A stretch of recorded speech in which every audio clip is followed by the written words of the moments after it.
launching a web application to save the heart of a nation. Blackbird, a talking world. Bring your light to a talking world. Martial arts losing my love. Vision shoot below as a bird. Blackbird, a talking world. Blackbird, a talking world. Thank you so much for joining me for Natural Law Presentation 6. And I encourage you, as always, to visit the website, affirmlifedaily.com. There's tons of information on there. There is resources, lists of books. I actually added a product section of natural products, videos, links to documentaries, podcasts, things like that. There's daily affirmations you can do. So there's a lot to check out on there. So I highly recommend that you visit affirmlifedaily.com. Follow on social media on TikTok, Instagram, YouTube, and Rumble. So today we'll be covering the human experience, sacred, divine, eternal energy. We're going to examine the following questions. What is the nature of human existence? How did we come to be? What is the divine masculine and divine feminine? Why is it important to embrace and balance the divine masculine and divine feminine energies? And how do we live authentic lives? Okay, wait 1 second.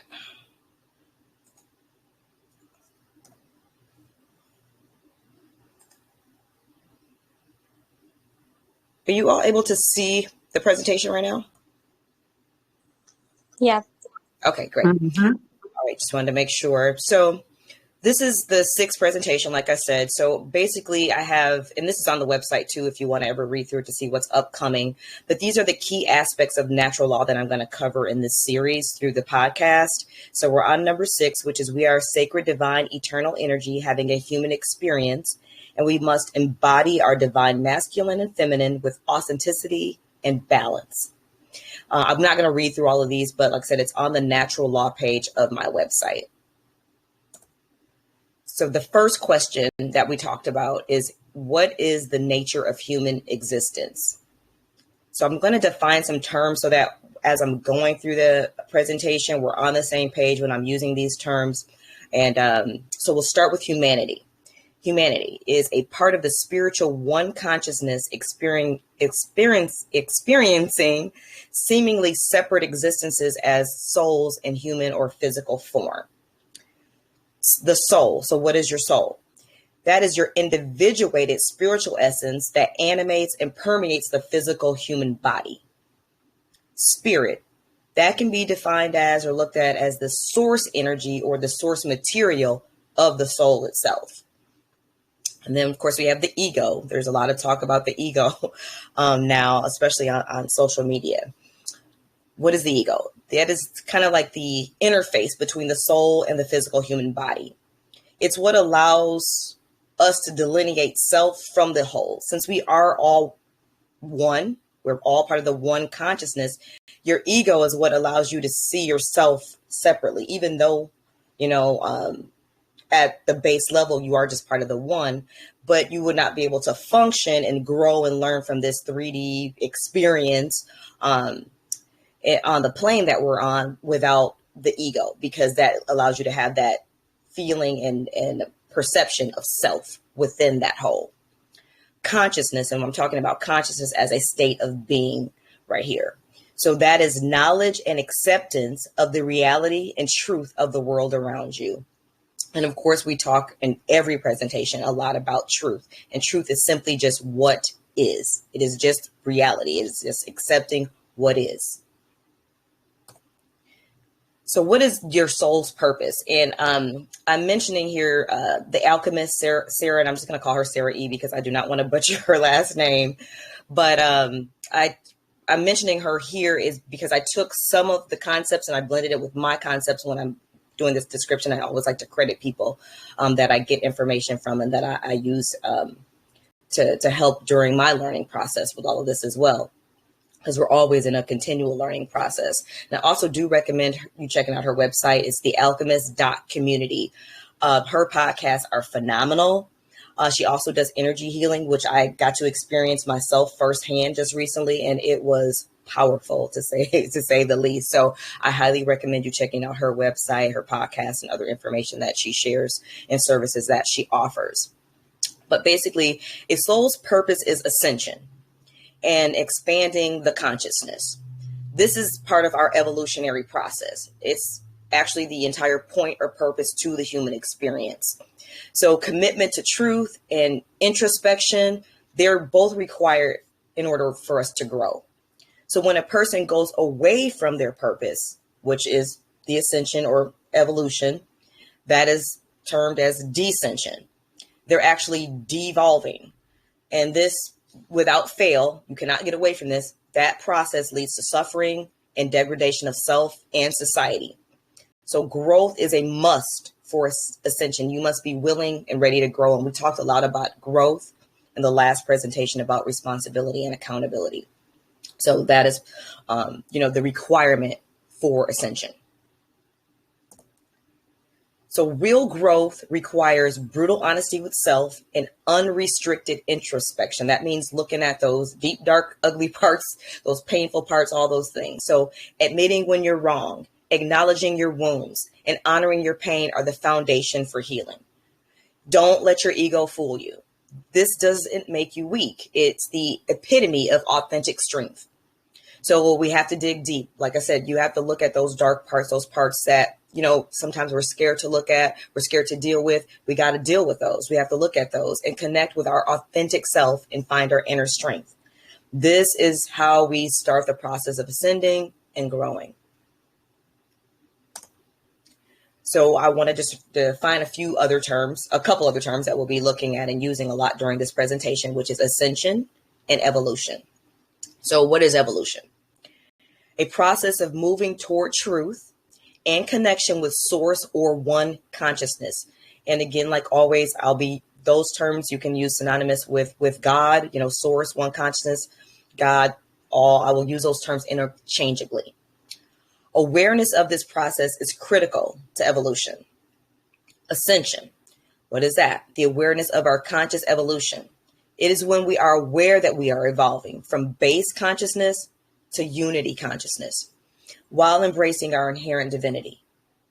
So awareness is key. And you'll see that theme run through this entire presentation, awareness, because a lot of times and a lot of people, they say it all the time. Oh, that person's, they're asleep. And they don't mean like asleep in the bed, asleep like they're not aware.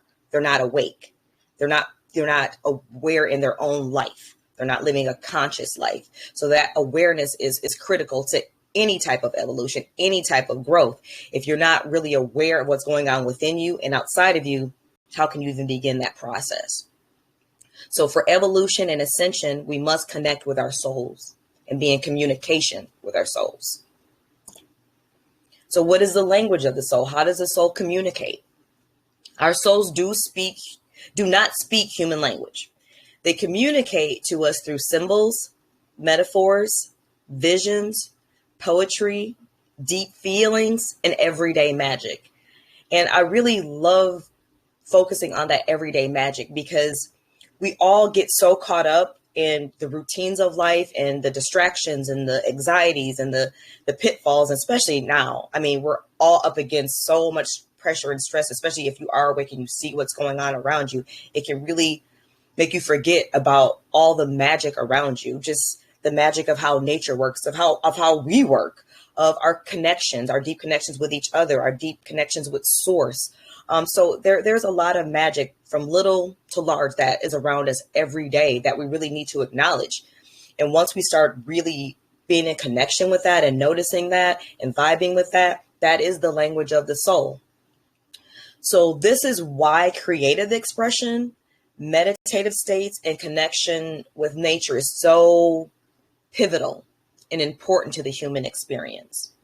Our souls they're literally in constant communication with us and the world around us, but listening is a choice. Our free will allows us to make our own choices.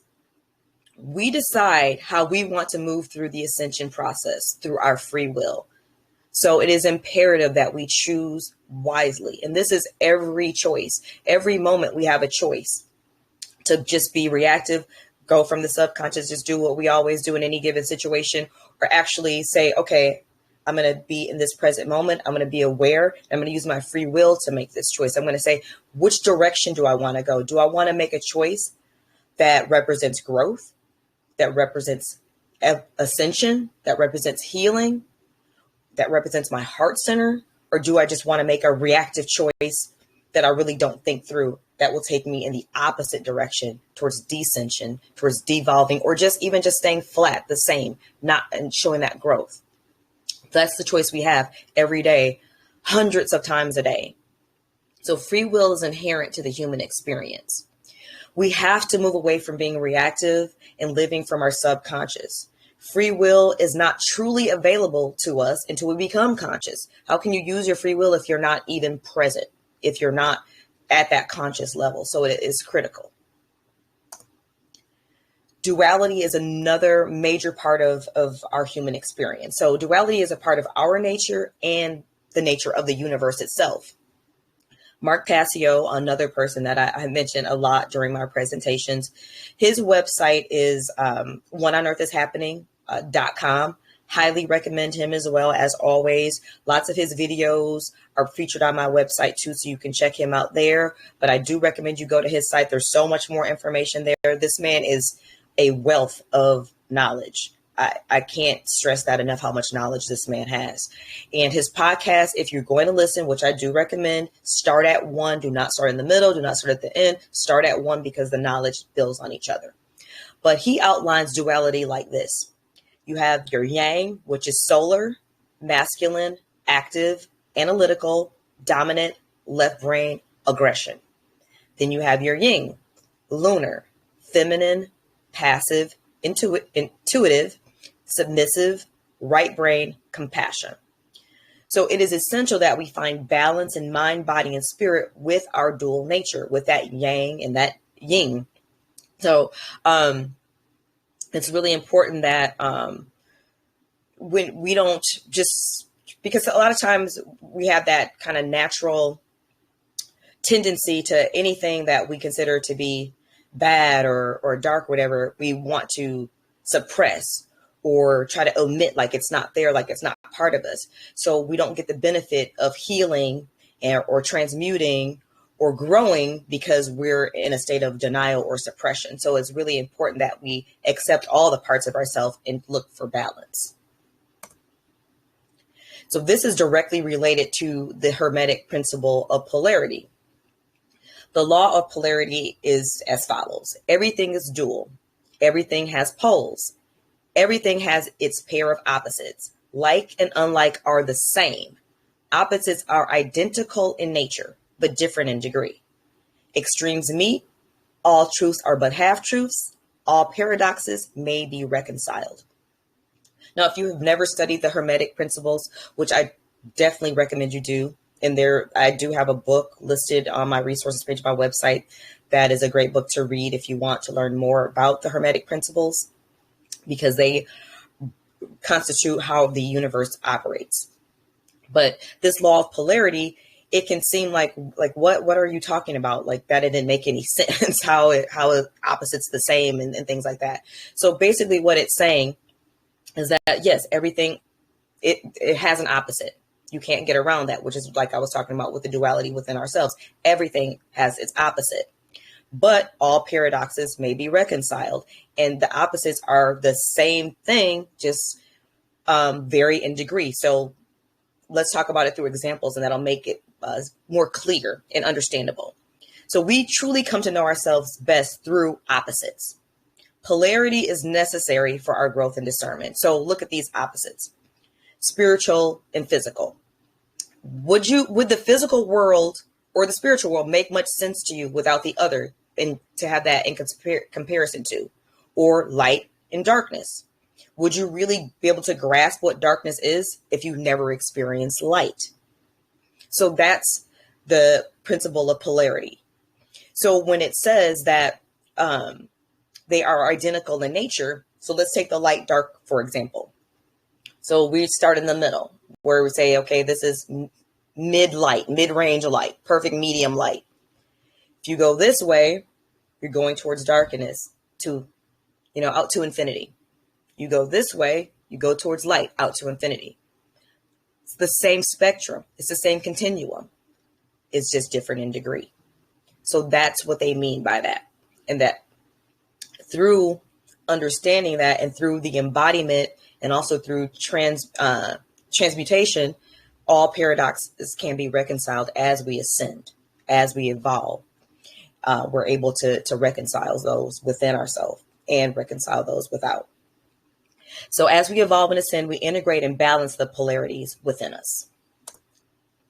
So we must find balance with our dual nature and the roles we play, in life, because a lot of times we can get very caught up, like I said, especially nowadays, we can get very caught up in our roles, very caught up in the roles and responsibility, and forget about the deeper levels of our experience here and why we're really here. So over-identification with the roles you play in life, from the important to the mundane, can disconnect you from source and completely distort your true sense of self. We have to remember that these are simply roles and not the essence of who we are. We are divine, eternal energy. At all times, we must stay spiritually connected to this truth. So we can't become defined by these roles we play in the physical world where we forget that. So again, balance, as that's a running theme, is key between physical and spiritual. Once we find balance, we can learn and grow from both and in both realms. And when I say both realms, I'm talking about the physical and spiritual realm. So how did humanity come to be? So I'm not going to spend a lot of time on this. I'm just going to introduce some information. And this will be something, if you find it interesting, there's some links to some videos about this on my website. There's some books about this on my website if you want to learn more. If it's not for you, that you're not interested, that's fine. I'm just going to go over it really quickly. These are some theories about our possible origins for humanity. So DNA manipulation. There is substantial evidence that human DNA has been edited, and the commonly believed evolutionary theory does not actually correspond with historical data. Unexplained human advances. There are numerous unexplained examples of human advances in technology, astrology, architecture, and more that seem to have almost come out of nowhere. Like, boom, we just went from 0 to 100 in some of these areas. Intervention of some kind would be the most reasonable explanation for this. The Anunnaki. And you may or may not have heard of this. It's becoming a little more mainstream. If you're kind of in the truth community, you may have heard of this already. And I'm just giving you two perspectives. There's tons of other people that talk about this and have a lot of information on this. I'm just giving you two perspectives just to kind of introduce you to this theory. So according to Billy Carson, he's another person that I really recommend that you check out. I can't think of his website address offhand, but it is on my website. Beings from somewhere else came to this planet and began to build a kingdom or a breakaway civilization on Earth. They're not just one race of people from exactly one location. According to Sitchin, the Anunnaki hybridized their species and Homo erectus via in vitro fertilization in order to create humans, and as a slave species of miners. And I mean like miners, like mining gold. So these theories, if true, do not remove God or one consciousness from our story. So I want to make that clear, because God or the one consciousness or the source created everything. So no matter if you think this theory is correct or you believe in this or you don't, if you do, it doesn't change our source. This is big. I initially wasn't even going to cover this in this presentation, and I ended up adding it simply because I feel like right now we are in such a state of toxicity with the divine masculine and divine feminine, as well as male-female relationships. I mean, some of the stuff I see on social media, it like literally makes me nauseous. It's so toxic. So I did want to get into this because I think it's important, especially right now. So the divine masculine and feminine, they're a continuum, only bringing harmony when they are in balance with one another. The divine feminine is all. It's all. It's rooted in inclusion, intuition, compassion, nurturing, healing, creation, and nature, like Mother Nature. All. Divine masculine brings discernment, discipline, structure, analytics, and boundaries to the divine feminine, that's just as important, because you need that structure. You need that especially that discernment, as you're going through ascension and growth and evolution. Everything should not be included in the same way. Some things will need to be transmuted. Some things will need to be healed. Some things will need to, you'll have to structure it a certain way for it to become a positive, harmonious experience. So these two energies have to be brought together in a positive, harmonious way. The two natures are complementary by design, and one without the other, or the two out of balance, bring toxicity, degradation, and disharmony. Inner union. I really like the way that Jessica Zimmerman phrased this. The awakened feminine has a strong inner masculine who protects her, honors her abilities, and provides her with ample opportunities to express her sensual, intuitive, and creative nature. The awakened masculine has a strong inner feminine who encourages him, respects his leadership, and gives him the freedom to become an autonomous being who has independent thoughts and makes his own choices. So this goes far beyond gender. This is, when I'm talking about divine masculine, divine feminine, we're not just talking about male, female gender. The divine masculine and divine feminine goes far beyond gender. They both exist in every person. They need to be embraced and expressed in balance within each person. Gender is simply an outward expression of these archetypal forms. So each gender will naturally express more feminine or masculine energy based on their gender. And that's for the most part. I know there are exceptions. I'm not going to get into that. Just saying in general for the majority of people. These two expressions are inherently tied together and are required for true harmony and ascension for humanity. This dynamic is most clearly seen outwardly in the physical world through the fact that only biological males and females can create life, or a child, a baby. The controllers use programming, manipulation, and divide and conquer strategies to destroy the authentic expression of our divine masculine and feminine natures. I mean, they've done a good job. I can't deny that. Because like I said, we are in such a state of disharmony right now between those two energies. And it's such a state of inauthenticity. It's pretty mind blowing how well this strategy has worked. And there is lots of documentation and data to really back that up. If you really look at a lot of historical maneuvers that they've done to create this divide. I mean, you can see it everywhere in movies, in television, in music, in movements that they create, that they try to make seem like we're authentic movements that just, humanity created. No, that they orchestrated. So they've done a lot to create this disharmony. Our world has truly been overrun by the inauthentic male and female and toxic masculinity and femininity. So what are traits of the inauthentic female and male? A need to dominate or to be dominated. Manipulative and controlling behavior. Engages in usury, deception, and dishonesty.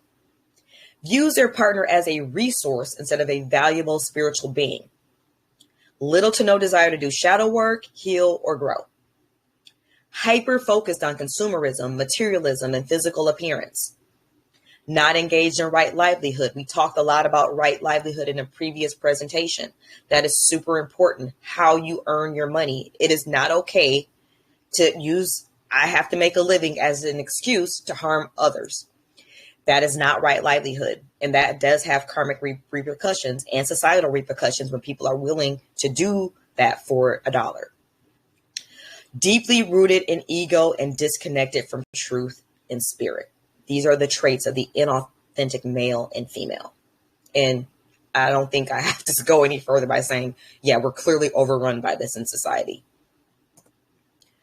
Living in authentic feminine and masculine energies are key to harmony, balance, and ascension.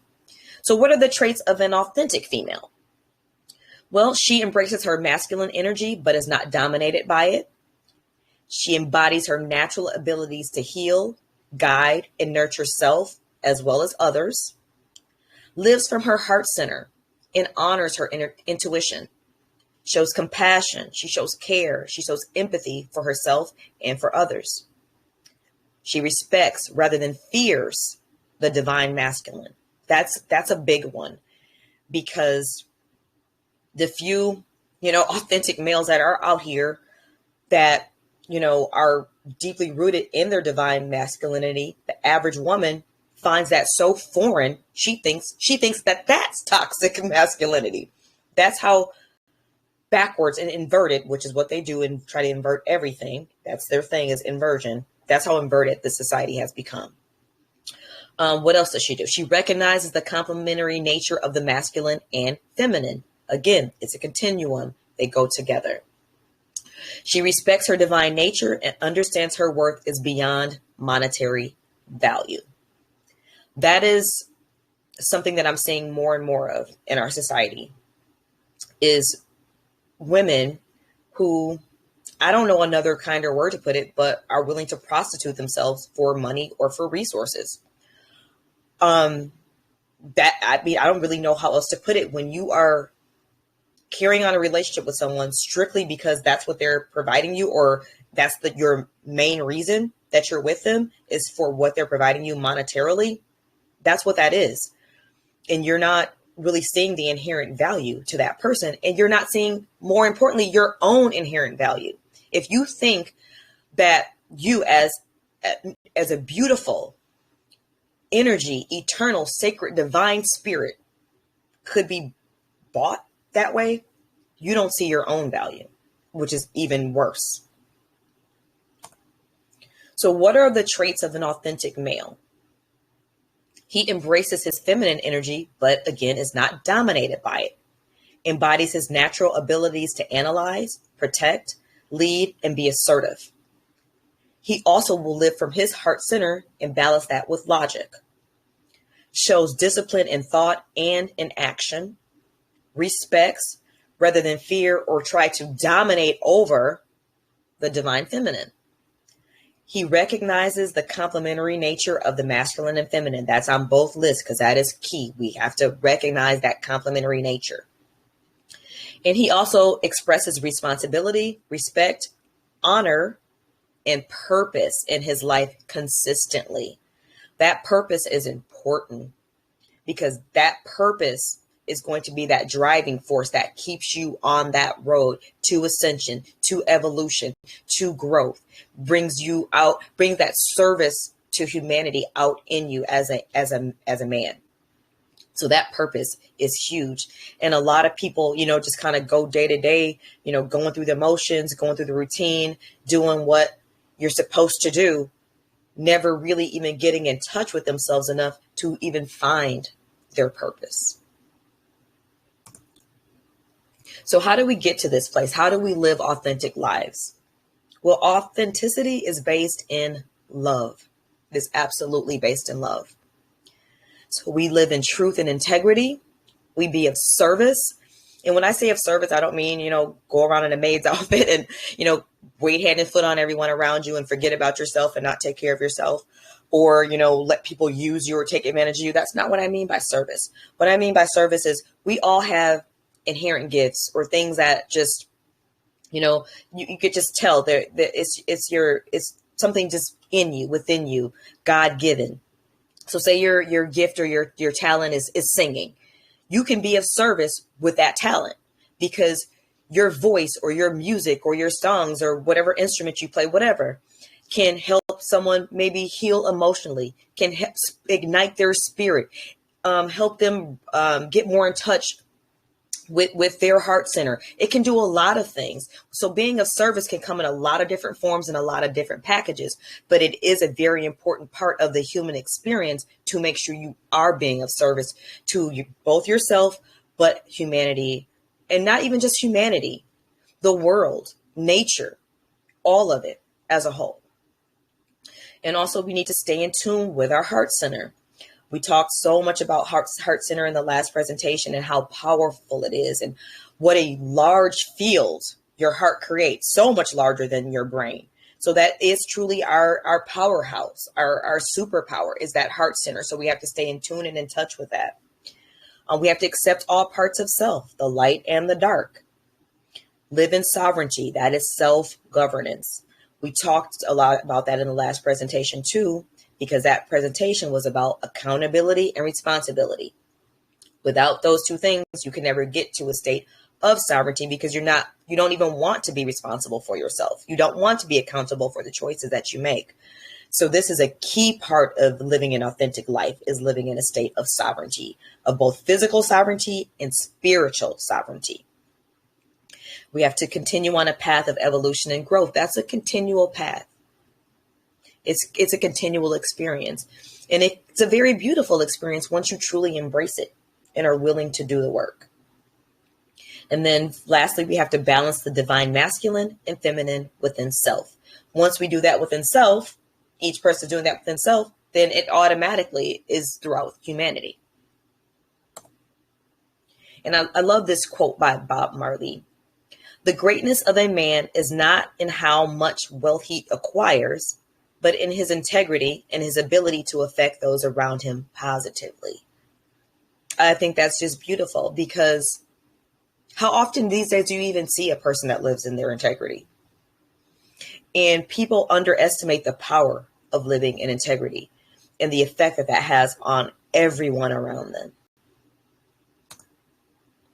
Authenticity is a collection of the choices that we have to make every day. It's about the choice to show up and be real, the choice to be honest, the choice to let our true selves be seen. I love that quote as well. That is Brené Brown. Being authentic and staying true to self is a free will choice. We must all embrace authenticity and divinity. Authenticity can only come from a place of truth, and only there. We must place truth above all else. When we do this, when we live this, only harmony, love, and ascension can follow. That's all that can come, because we are living in truth. We are living in reality. We are dealing with what is. Freedom is found here and only here. So I want to close out this presentation a little differently. I want to actually close it out with an affirmation. This affirmation is entitled Divine by Design, and it is on my website on the affirmations page. So you can either read along with me, or you can, just kind of meditate on it as I read it. I am divine by design. The negative, demeaning, or objectifying actions of others cannot diminish that. I am sacred truth and eternal spirit in human form. I will honor my divinity and allow it to guide my actions, thoughts, and state of being. I will not shrink myself to make others feel more comfortable. I will grow without limits or boundaries. I understand that the thoughts, actions, or ill intentions of others have no bearing on my sacred divinity. I live in line with natural and spiritual law. I am and always will be divine by design. And so it is. So I do want to welcome a guest for next week. I'm so excited. This is my first guest. So that'll be May 17th. And Soul Expression, aka Maurice Clark. He is a meditation coach. And I just kind of listed here what he'll be covering. What is meditation? What is morality? What is the connection between the two? Who is the meditator? Benefits of meditation, a society of freedom, and he will do a guided meditation, which he calls entitled Meditation of the Heart. So I'm super duper looking forward to this. So I hope you will be able to join me for that presentation or that podcast as well. But I appreciate you all joining me, and I hope you were able to gain something from this presentation. And again, as always, for more information, for resources, and ways to connect, visit affirmlifedaily.com. Please follow on social media at Affirm Life Daily on TikTok, Instagram, Facebook, YouTube, and Rumble. And again, I appreciate your time, your energy, your love, and your support. And please have an amazing night. Now, if anyone does have questions, I am more than happy to answer any questions anyone has. I just want to say amazing presentation, and thank you for the shout out. I am Coach Soul Maurice Clark, everyone. So hello, and look forward to presenting for y'all for the channel and for you guys next time. Great presentation. I loved especially I think it was slide 5 where you got into what you posted on I think Instagram not too long ago. Oh, okay, yeah. Mm-hmm. That quote. It's great because it's a great encompassing quote that kind of set the tone for the rest of the topics you covered here. So just all around kudos and looking forward again. Thanks for the shout out. That was really nice to see and big surprise. I definitely wanted to. I'll be spreading the word throughout the month until next month until we actually do the presentation together. So I'm really looking forward to that and looking forward to learning more about meditation because I think it is such a crucial practice when you are trying, in that healing process, in that growth process, in that ascension process. I mean, especially with all the stuff that we're dealing with now, we need meditation like more than ever. Absolutely. So, I'm really looking forward to it. Did anybody else have any questions, comments, anything? No? Okay. Well, as always, I appreciate your time and I look forward to seeing you all next month and have a wonderful evening.